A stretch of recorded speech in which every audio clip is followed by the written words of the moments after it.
Hi everyone, welcome to the dark side of YouTube. I'm your host eyessassin, also known as your biggest opposition. In this occasion, I'm gonna throw my opinions on new record from the 2020 freshman in hop industry. 24kGoldn. 24kGoldn shines in El Dorado. Of course he shines in the album, he has gold in his name. Coco is the perfect pop rock emo rap commercial trap hit.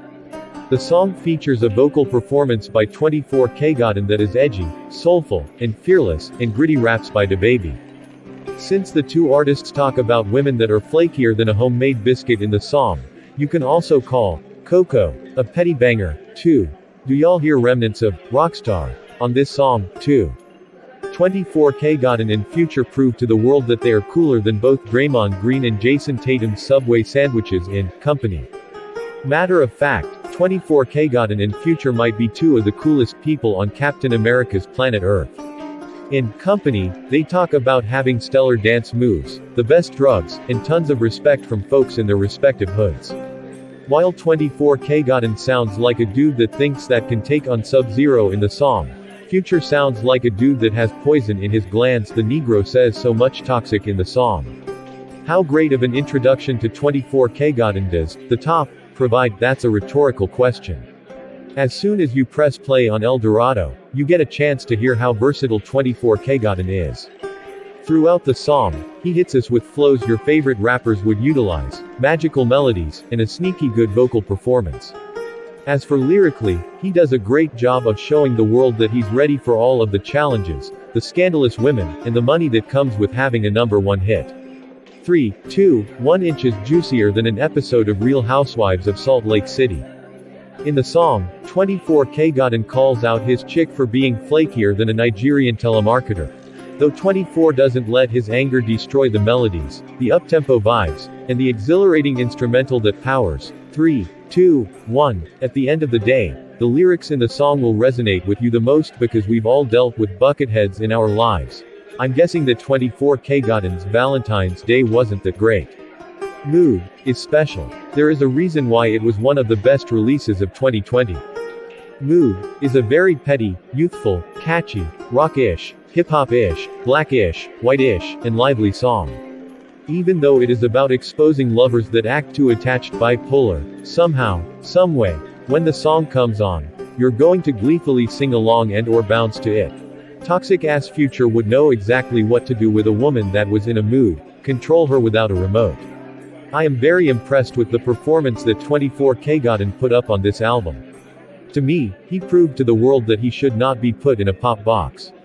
With that being said, I can confirm with you that El Dorado is not the second coming of Illmatic. I like the following things about El Dorado: how versatile it sounds. In El Dorado, 24kGoldn blesses us with a sly rap banger, The Top, an exhilarating trap banger, Company, white people music 40% of the album, and whatever the hell that you want to call Coco. While he never quite sheds his edgy pop voice, he does at least prove that he can go toe-to-toe with any most styles of music that you throw at him. I'll say any style of music when I hear the dude make a reggaeton hit. I love how the album mainly tackles the good and bad that comes with being in a relationship. Since the streets are done, according to Jay-Z, I don't want to hear these young whippersnappers talk about how many people they shot. I rather hear them spill their hearts out about their weak relationships. With that being said, I love how 24kGoldn continuously talks about the struggles that come with dating a superstar like him. While some may think that his lyrical content tends to be on the petty side, answer me this: what 21-year-old do you know that isn't type C petty?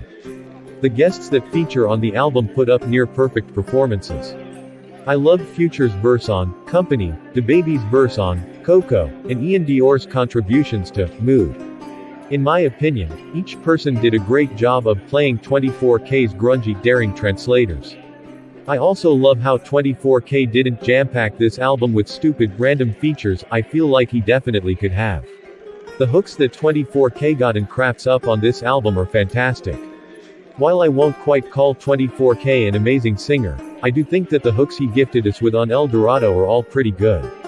When you are capable of creating melodies that will get stuck in your head quickly, being a hook killer is something that makes sense. I do not like the following things about El Dorado. I do not think that this album will age well. If you want to make a classic debut album, I think you have to think farther than the present times. While I really love a bunch of the songs on El Dorado, I can see myself disregarding them in the near future once a 24kGoldn doppelganger that knows how to mimic his style comes out with an album that is more dynamic than this one. In conclusion, I think this El Dorado isn't an album that will blow you away, it's an album that is simply a lot of fun to listen to.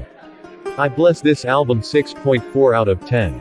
Feel free to comment down below what's your takes, and perhaps you can recommend me some albums or tracks that I can review in the next video.